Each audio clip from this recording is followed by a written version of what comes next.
Hey guys, it's Drew again. Today I want to talk about how a happenstance conversation led to me visiting a house that had one of the most unique and honestly cool collections I've ever seen in my entire life. Let's check it out.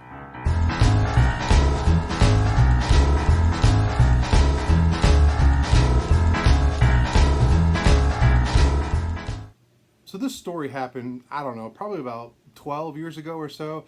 And where the happenstance conversation was is I used to work and I had to do daily deposits at a local bank for the business that I worked at. And I kind of, struck up a relationship or a friendship, just conversationally with the different people that worked in the bank. And there's this one specific teller named Vicky, who she was just really fun and cool, and we would just chat and this and that, and we got to know each other a little bit. But then she went on to talk about her brother and how her brother was used to or is and a photographer, and how he used to be a photographer for the Orlando Magic. And I said, really? And she said, I really think you guys would hit it off. So basically she gave me his number and I got in touch with him, and his name is Tony. But he used to be a sports photographer, including he was one of the photographers for the Orlando Magic back when they formed and started in the league in I'm not sure if it was 89 or 90, but it was somewhere back in there. And he was their first photographer for a few years. And anyway, so he invited me over to his house and just kind of dig through stuff. So what Tony showed me was just stuff that he had. Now, most of what he had was, of course, basketball, because that's what he did. And a lot of it was negatives. He had thousands, if not tens of thousands, of negatives of photographs that he had taken that either were used or not used, and he still had all the negatives, and he had no idea what to do with them. But he had tons and tons of negatives um, for printing photographs. Of course, this is before digital photography. Everything was done printed first, and he started digging through. Now I remember we were sitting in a it was kind of like a small bedroom, and he just had a bunch of stuff. He used it sort of as an office. There was a desk, I remember, and it wasn't like plastered with sports memorabilia by any means, but it was all sort of stored in the closet in that room. And he would go into the closet and he'd say, "Oh, let's see what else he had." He would pull something out. He'd be, "Oh, check this out. This is cool," and he would show me stuff. And it was, passes, photo passes or press passes that he had. He would talk about different games he was at or different players that he met, who was a jerk, who was cool, all this sort of other stuff. But here was the cool thing was, I'm going to go to a very kind of infamous game that happened, and I'm going to start showing some pictures. So the game, he told me, was February 14th, 1990.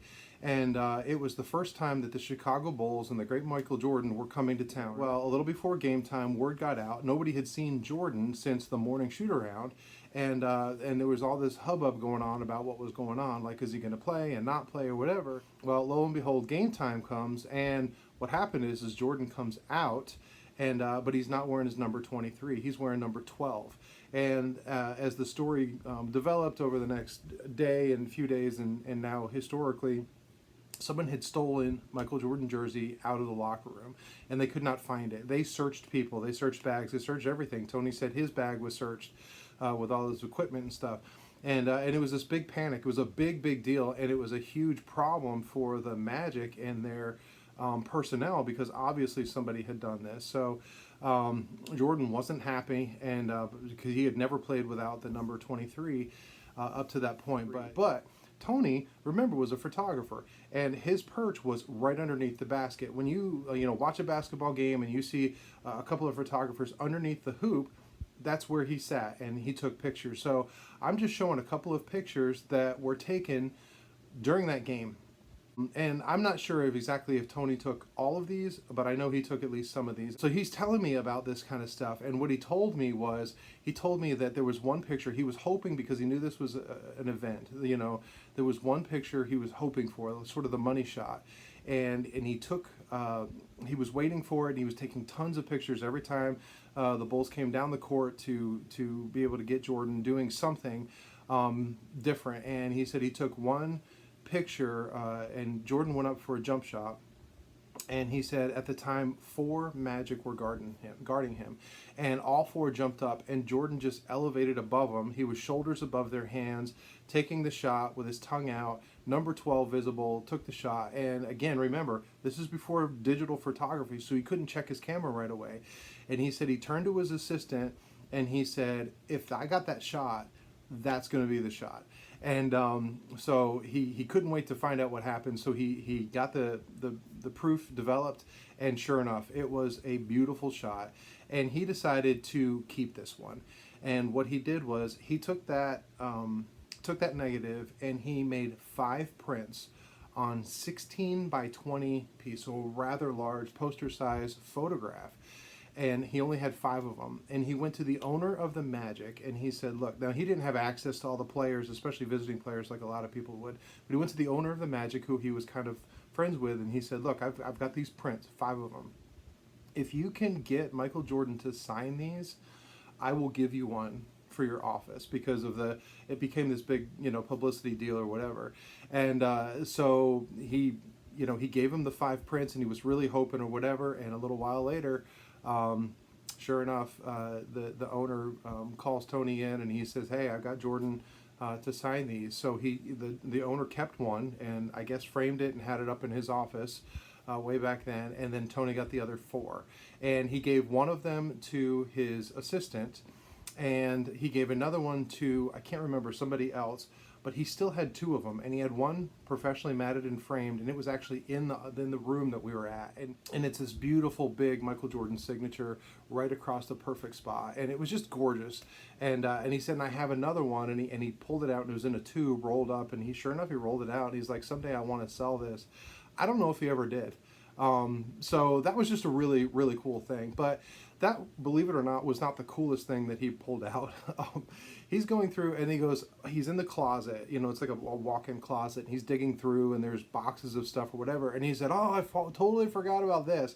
And he pulls out and he has this huge poster board, big poster board. And he brings it out and he kind of leans it up and he said, guess what this is? Now I know what it looked like. And I'm like, tell me that's not what I think it is.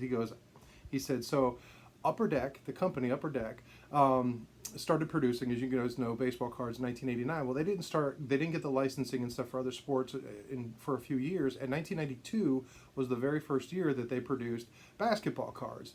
And what they wanted to do was they had some promo basketball cards that they put out. And to sort of hype up the fact that they were going to have this new set released or whatever. And of course, one of them was Michael Jordan. And what Tony actually took the photograph that is on the back of that promo card, and Upper Deck used it. And what he had, this big poster, it was the full mock-up of the back of the picture, and there was a front one that he did not take that picture. And he said that in a meeting with Upper Deck, they had it up in a conference, and they were showing this is how they're going to design, and there was pencil marks written on it of notes and all this other stuff, but it was the full mock-up. And then once they were done with it and they ran with whatever, they gave him the one that was a picture of the back, which is what I was looking at, and they gave the other photographer the one of the front, just as kind of like here, because it's just stuff to them, to the company. They're not storing tons and tons of items, but it was the mock-up, and it was huge. So it was a big picture, and the photograph was kind of like attached to it, and they had like the stat line and all this other stuff on the side. Like I said, notes and stuff were written all over it, and I'm like, that is such a cool item. It was amazing. And they liked Tony and his photography so much that if you actually have the 1992 Upper Deck basketball set and kind of flip through, you will notice that there was a lot of photographs either on the front or the back where the player may not be from the Magic, but you will see the Magic defending against that player. And these photographs were taken by this guy Tony, and he just had all these pictures, and it was really kind of cool to see all this. And then one of the other things that he pulled out that was just super cool was he pulled out this manila envelope, and it was making all sorts of noise and just rattling and stuff. And he's like, oh, check this out. And he sort of just dumps it out, this manila envelope, on the desk. And what it was is it was a piece about this big and then a bunch of little tiny pieces of shattered backboard that he said was from a backboard that Shaq had shattered during, I think it was a practice or something for the Magic. And as they cleaned it all up, of course, most got thrown away. And he was there, and he's like, you know what, that's kind of cool. So he sort of swept some and kept it in an envelope. And then the other thing, and this is where I'll tie it into baseball, was for a couple of years he was the photographer for the Cleveland Indians for spring training, and he took their official press pictures. So, when they say now batting so and so, and they've got a picture, and they're just that was Tony that took it. And he said it was about a day's worth of work, and they just had player line up, and he would come and smile and this and that and take all these pictures. But he was around the Cleveland Indians back in the mid '90s during spring training, and he would take these pictures. And he said that he did give me something, so I'm going to show it to you because the only thing I have from this conversation. There was a player there, an ex-player, a Hall of Famer actually, that was always hanging around and whatever, and he started chatting with him at one point in one of these photo shoots, and he said, "Here, I've got something for you," and he actually gave him a few autographed baseballs. And he said, "So here, I've got one, and I know you're a baseball fan," so he gave me this, and this is where I got my official Bob Feller Hall of Fame inscribed baseball. Was from that day where I visited Tony, and he gave me this baseball. And this is the first autograph ball that I had ever gotten, and I never had another conversation, never went back to his house, but he had so many cool things, and it was just great stories, and it was just one of those fun sort of things, and you just never know who you're going to meet and whatever through a happenstance meeting.